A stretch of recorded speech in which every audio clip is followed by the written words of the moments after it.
Pertama, dalam kitab Al-Mustadrak dalilnya Al-Hakim An-Naisaburi nomor hadis 7560.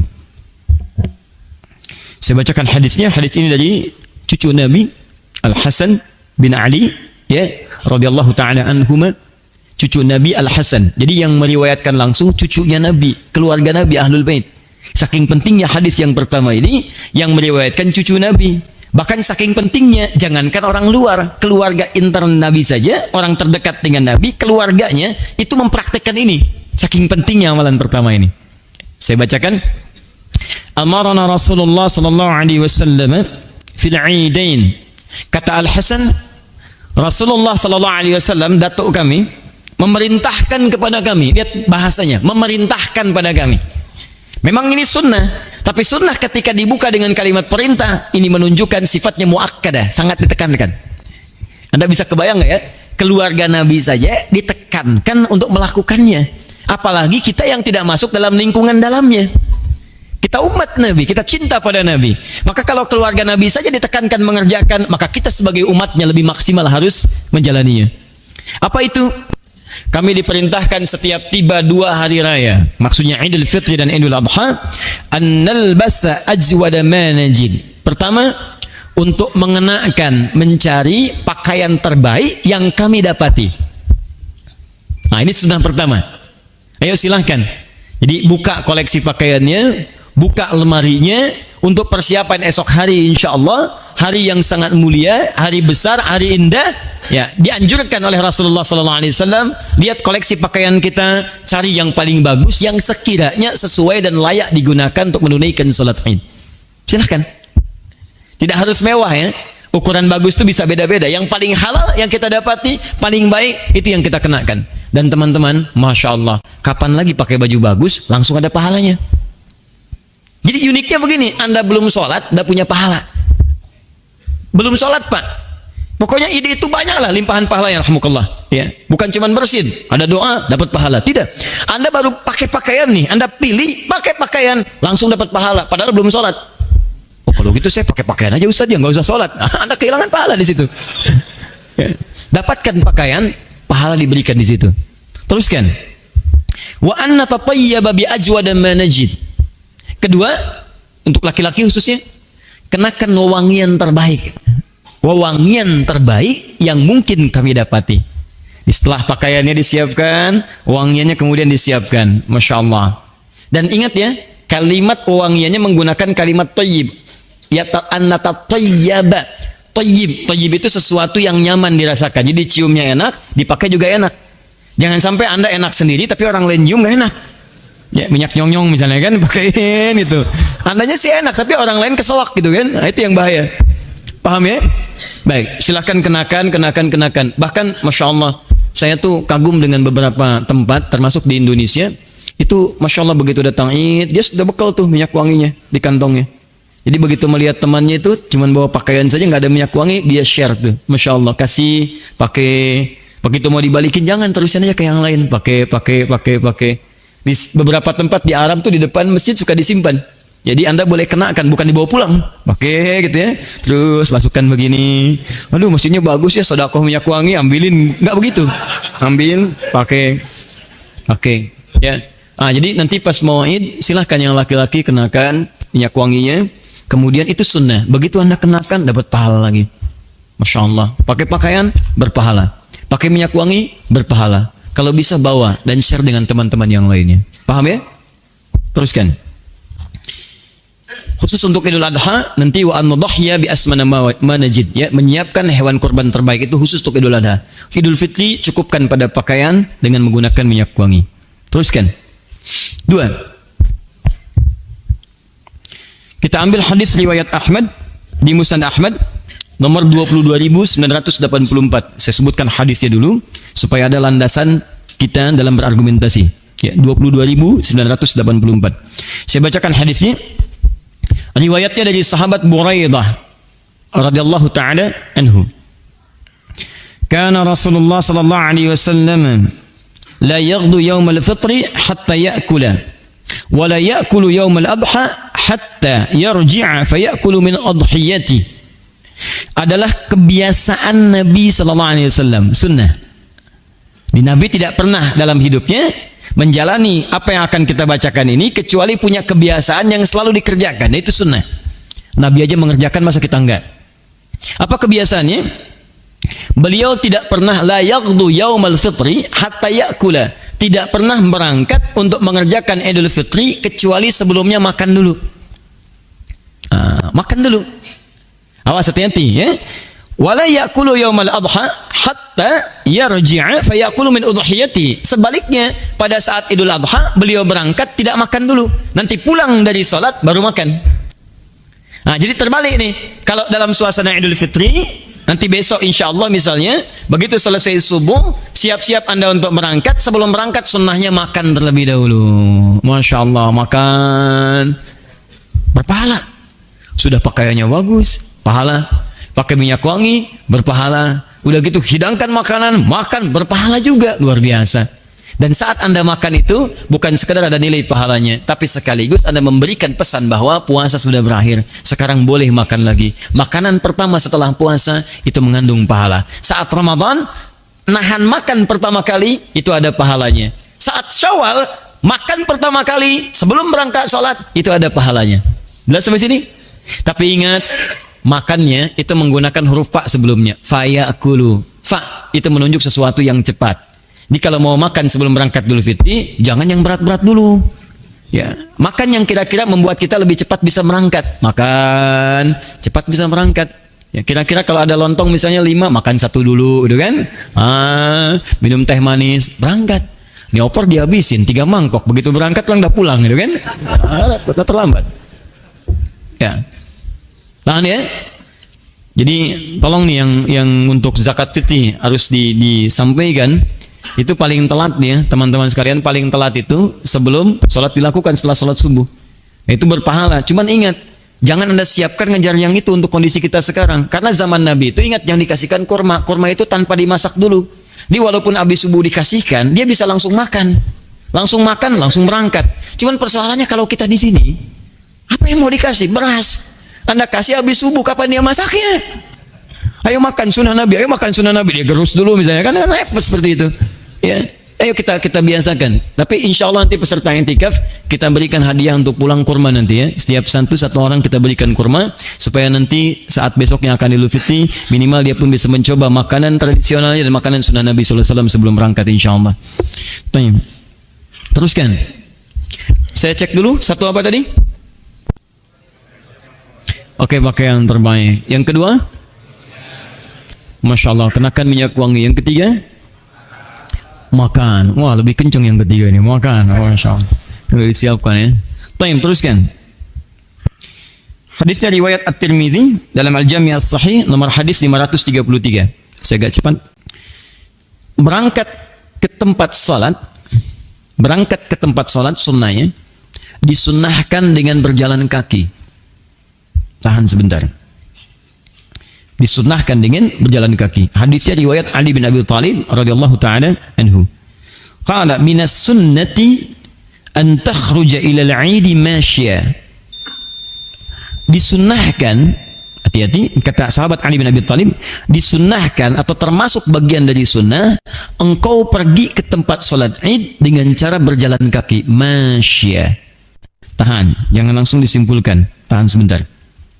Saya mau tanya sebentar. Dulu kalau orang di zaman Nabi SAW ketika akan sholat ke tempat sholatnya, baik itu di tanah lapang ataupun di masjid, kira-kira ke tempat sholatnya jauh atau dekat? Jauh. Artinya apa? Sunnah ini berlaku jika tempat sholat itu bisa dijangkau dengan berjalan kaki. Bagaimana ukuran dijangkaunya? Artinya ketika sampai di tempat tujuan itu, secara wajar datang ke tempat tanpa merasakan kesulitan, tidak terlampau penat dan lelah, dan dalam keadaan itu bisa menunaikan sholat dengan tenang. Apa ukurannya? Bisa relatif. Tapi ketika Anda jalan, bisa terjangkau dengan baik. Tapi Anda di Bekasi, Masya Allah, mau sholat ke Istiqlal, jalan dari sini. Habis subuh kan senangnya makan dulu, pakai baju, makan, enak, jalan ke Istiqlal. Nyampe sana orang udah pada beres. Terlambat Anda. Ya. Jadi sunnah itu dilakukan jika memang kondisi tempat sholatnya itu bisa dijangkau dengan berjalan kaki.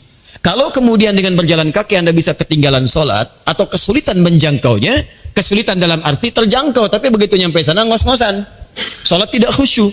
Maka yang seperti itu boleh dijangkau dengan kendaraan sekalipun tidak kemudian dia tempuh dengan berjalan kakinya. Paham sampai sini? Baik. Awas jangan salah, nanti cuman sekedar baca lihat terjemahan dan terapkan salah. Dari Bekasi jalan ke Istiqlal, ngelihat orang pakai mobil, bukan sunnah dia, kita nih. Wow, ayo makan sunnah tuh. Sampai sana terlambat. Tanya. Kedua, dianjurkan untuk mengambil jalan lain saat pulang. Jadi masuk lewat jalan satu, kembali lewat jalan yang kedua. Hadisnya dari Ibnu Umar radhiyallahu taala anhuma, terdapat di Al-Hakim Al-Mustadrak nomor hadis 1106. Ya, saya bacakan. An Ibnu Umar radhiyallahu taala anhuma annahu kana yakhruju fil 'idain min al-masjid fayukabbir hatta ya'ti al-musalla. Selanjutnya an Abi Hurairah radhiyallahu taala anhu qala kana an-nabiy sallallahu alaihi wasallam idza kharaja ila al-'idain raja'a fi ghairi at-tariq alladhi kharaja fi. Dikuatkan oleh hadis riwayat Abu Hurairah di riwayat Ahmad nomor hadis 8435. Kata sahabat Abu Hurairah, adalah kebiasaan Nabi Sallallahu Alaihi Wasallam kalau berangkat ke tempat sholat Id maka pulangnya itu berputar lewat jalan yang lain. Allahu Akbar, luar biasa nih. Maka Anda ambil jalur yang berbeda. Ketika mengambil jalur yang beda, Masya Allah, ini Anda mendapatkan pahala tambahan. Saya ulang, Anda dapatkan pahala tambahan mengikuti kebiasaan Nabi Sallallahu Alaihi Wasallam dengan catatan ada jalur untuk alternatifnya. Awas catat, ada jalur untuk alternatifnya. Kalau tidak ditemukan, maka kembali lewat jalur semula. Baik. Jelas ya? Baik. Apa manfaatnya? Ini yang mau saya teruskan. Nanti tenang ya kawan sekalian, saya berikan waktu, begitu selesai nanti kita sama-sama tunaikan salat syuruk ya, masing-masing ditunaikan, saya berikan waktunya.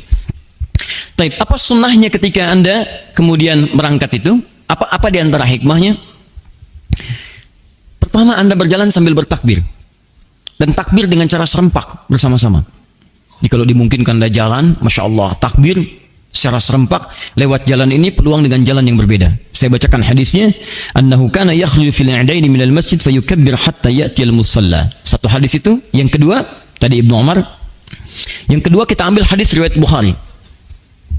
Umirna an nukhrijal hayyada yawmal 'idain wa dhawatil khudri فيشهدن جماعة المسلمين ودعوتهم ويعتزل حيض عن مسلهن. قالت امرأة الله أكبر يا رسول الله إحدانا ليس لها جلباب قال لتلبسها صاحبتها من جلبابها.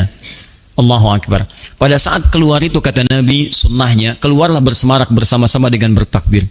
Teman-teman sekalian, tidak ada suasana yang paling indah ketika Anda keluar salat Id, jalan bersama-sama, kemudian orang Islamnya banyak, dia di jalan dan bertakbir. Allahu Akbar, Allahu Akbar, Allahu Akbar, Allahu Akbar. Begitu kompak semua keluar, yang terlambat segera keluar. Yang tadinya mikir-mikir mau terlambat salat, dia ikutan keluar. Bahkan orang-orang yang belum pernah mendengar kalimat Allah, yang belum pernah mendapatkan iman dalam dirinya, yang belum mendapatkan cahaya Islam, begitu mendengar kalimat Allahu Akbar, Allahu Akbar, itu syiar. Itu syiar.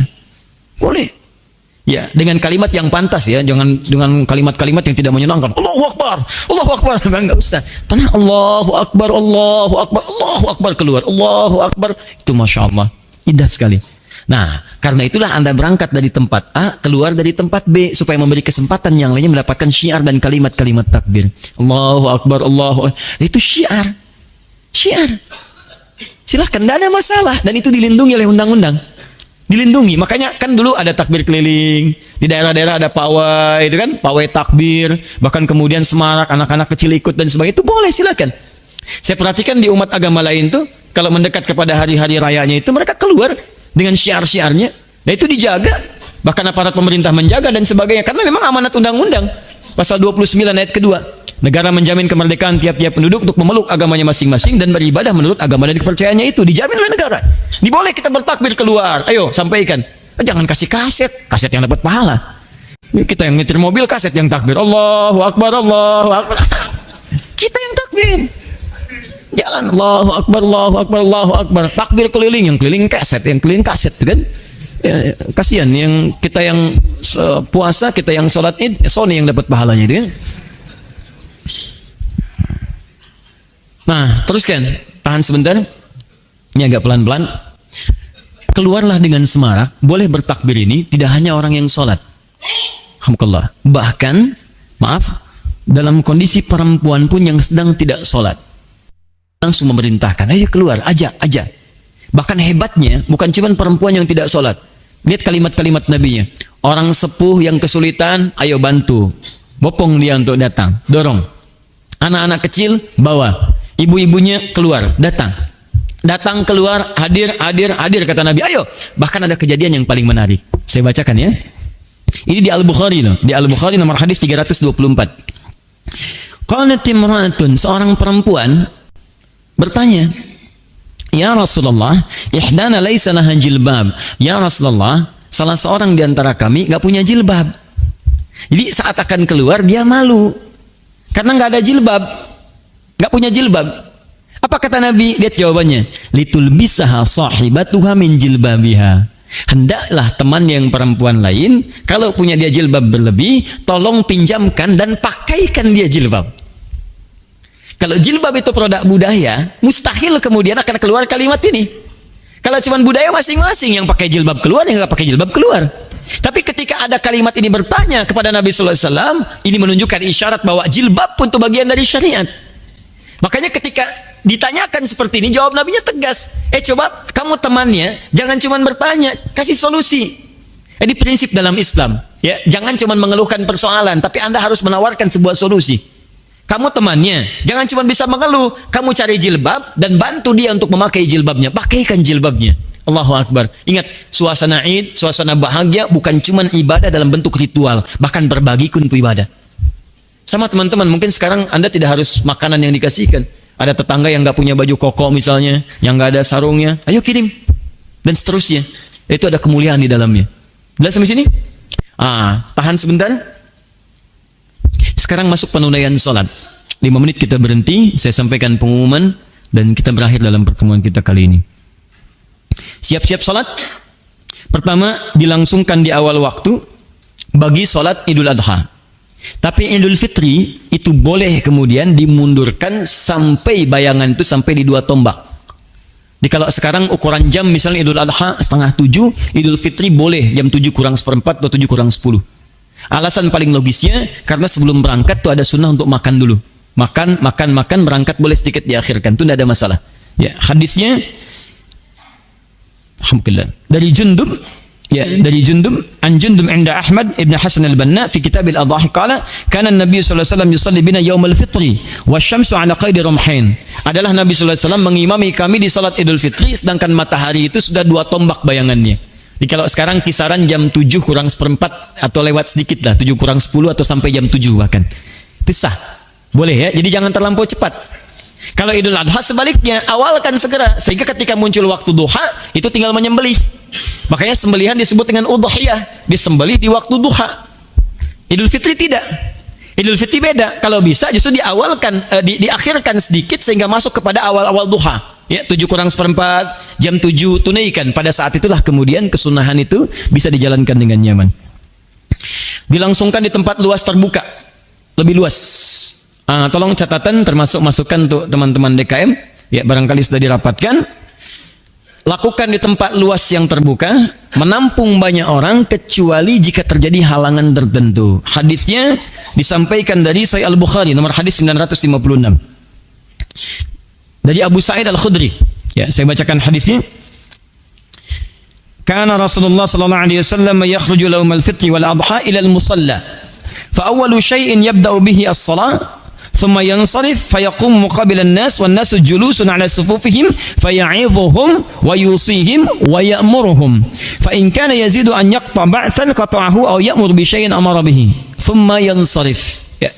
Adalah Nabi sallallahu alaihi wasallam, tahan sebentar, saat akan masuk kepada salat Idul Fitrinya, apa yang beliau lakukan?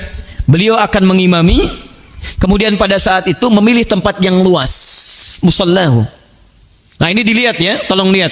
Kalau kemudian posisi masjidnya tidak mampu menampung banyak orang dan ada tempat yang lebih luas semacam lapangan, maka lapangan itu dipilih. Kumpulkan orang-orang. Baik, tapi kalau keadaan masjidnya lebih luas dibandingkan dengan lapangannya, atau terjadi sesuatu di lapangan seperti hujan dan semisalnya yang tidak memberikan tampungan dengan nyaman untuk sholat, maka alihkan kembali ke masjid. Apa dalilnya? Saya teruskan hadisnya dari Abu Daud, nomor hadis 1162. Saya bacakan hadisnya. An Abi Hurairah annahu asabahum matarun fi yaumi 'idin fa shalla bihimun nabiy sallallahu alaihi wasallam salatal 'id fil masjid. Pernah terjadi di masa Nabi sallallahu alaihi wasallam, terjadi kemudian hujan, maka Nabi mengajak para sahabat untuk mengembalikan kemudian kembali ke masjid. Yuk ke masjid, ke masjid, ke masjid. Ya, setidaknya dalam masjid itu ada bagian yang tertampung, ya, walaupun kemudian melebar ke belakangnya. Tapi prinsipnya kalau tempatnya yang lebih luas itu yang paling utama. Awas, awas, jangan salah memahami. Anda baca teksnya, Anda simpulkan, oh sunnahnya di lapangan bukan di masjid. Padahal lapangan itu lebih kecil dibandingkan dengan masjidnya dalam satu kasus. Masjid Anda luas, lapangannya lapangan bulu tangkis. Atau ada lapangan selebar lapangan pingpong misalnya. Sunnah ke lapangan, sunnah yang sholat cuma 5 orang. Nah, maka keluar dari pemahaman yang benarnya. Dulu zaman Nabi masjidnya kecil, halamannya luas, pindah ke lapangan. Sekarang masjid Nabi lebih luas daripada lapangannya. Makanya sekarang orang sholat idnya di Masjid Nabawi. Silakan cek. Sekarang orang sholat idnya di Masjidil Haram, di masjid, bukan di luar masjid. Jelas ya? Kenapa? Ketika tempatnya masjidnya lebih luas dibandingkan dengan lapangannya. Paham? Baik. Kita insya Allah di Al-Ihsan kita dari lapangan dan membentang langsung insya Allah ke masjid sampai ke bagian-bagian sisi-sisinya. Ya, jadi nanti imamnya, khatibnya di depan sana, kemudian nanti safnya ke lapangan, bahkan nanti ada yang ke jalan, kemudian nanti ada yang akhwatnya mungkin akan disampaikan oleh panitia, nanti akan merapat ke dalam dan melebar lagi. Tapi yang paling menarik, ini yang mau saya sampaikan dan jadi masukan untuk panitia. Tahan baik-baik. Nabi mengajak perempuan-perempuan bahkan yang sedang tidak sholat, yang punya anak-anak, yang sepuh-sepuh dan sebagainya. Salah satu pemahaman yang penting dari hadis ini adalah siapkan saf terbaik untuk mereka. Awas, tolong catat ini ya, DKM, hati-hati besok. Siapkan saf terbaik untuk mereka. Jadi kalau ada kemudian perempuan-perempuan yang sedang tidak sholat, misalnya jangan satukan dengan saf orang yang sholat. Misal nanti kita punya area nih, area termasuk dekat-dekat ke TK, tempat bermain. Misal anak-anak yang kira-kira masih belum balik, arahkan dengan ibunya ke arah sana. Dengan perempuan-perempuan yang belum sholat untuk mendengarkan khutbahnya. Sunnah, ibu dapat pahala tuh. Sudah nggak sholat tapi dapat pahala. Pilih mana ibu? Sholat belum tentu dapat pahala, atau nggak sholat dapat pahala. Baik. Sholat dan dapat pahala. Bagi yang bisa sholat, bagi yang belum bisa sholat, datang tetap, dengarkan khutbahnya, ada pahalanya. Begitu sampai ke dekat sana, teman-teman sekalian berikan safnya. Ini saf bagi yang belum sholat, daerahnya di sini. Yang ada ibu-ibu dengan anaknya, daerahnya di sini. Sehingga anak-anak itu punya perasaan senang. Kalau bisa sediakan makanannya, minumannya untuk anak-anak, itu ada mainan-mainan di sana. Jadi begitu datang dia merasa senang. Berikan citra kepada mereka sehingga yang terbayang di benak mereka Idul Fitri itu menyenangkan. Ibadah yang sangat memberikan suasana yang tenang. Dan tunggu kalimat keluar di lisannya, "Mah, kapan lagi ya Idul Fitri? Ayah, besok Idul Fitri lagi ya." Saking merasa nyamannya, siapkan saf-saf yang enak. Jangan sampai keluar begitu dia datang capek, malas, tidur. Pak, ini sholat apa sih? Pulang. Nangis, capek, kepanasan. Coba lihat di tempat orang yang belum dapat nilai keislaman saja, belum mendapatkan hidayah, kita doakan mendapatkan hidayah. Mau musik aja di bawahnya kok begitu nyaman ya gitu. Dandanin, bapaknya pakai batik, ibunya pakai kebaya, dibawa anaknya dikepang 2, dikasih manisan, jalan dia. Kenapa Anda yang beriman tidak menyiapkan saf-saf yang terbaik? Ayo kasih. Besok biarin tuh, begitu dengar khutbah, anak-anak kan suka main, biarin aja main satu, main prosotan, main macam-macam, dan dia mendengar. Ya ibu, bapak silakan. Nanti cari saf terbaik. Laki-laki ambil saf yang membuat nyaman untuk ibadahnya. Perempuan ambil saf yang nyaman. Nanti yang sepuh-sepuh, ya kalau merasa kesulitan, tempatkan saf terbaik. Insya Allah nanti di dalam masjid nih yang ibu-ibu, ya yang kira-kira kurang gerakannya kurang maksimal, ingin dapat lebih teduh, lebih nyaman, ayo ambil ruangan dalam. Laki-laki nanti kita juga kasih, ya, yang pengen nyaman-nyaman, sholatnya enak, depan. Yang kurang misalnya untuk menyesuaikan, ayo kursi nanti silakan disiapkan, atau mau bawa sendiri nggak ada masalah. Kasih saf yang lebih bagus. Jadi sholatnya nyaman, itu sunnah. Itu sunnah. Jadi nggak berbelit-belit gitu, semuanya mendapatkan ketenangan. Saya mau tanya pada Anda, dari sekian kita Idul Fitri, berapa kali pernah mendapatkan situasi seperti itu? Yang sholatnya, sampingnya ada kenyamanan, ada aquanya, ada macam-macamnya, enak, tenang gitu ya. Berapa kali kita mendapatkan itu sunnah. Jangan-jangan selama ini cuma seremonial, berangkat, datang, sholat, dengerin khutbah, pulang. Kadang-kadang ada yang belum selesai udah keluar itu kan. Interupsi panas gitu ya. Pulang ya. Haula wala quwwata illa billah.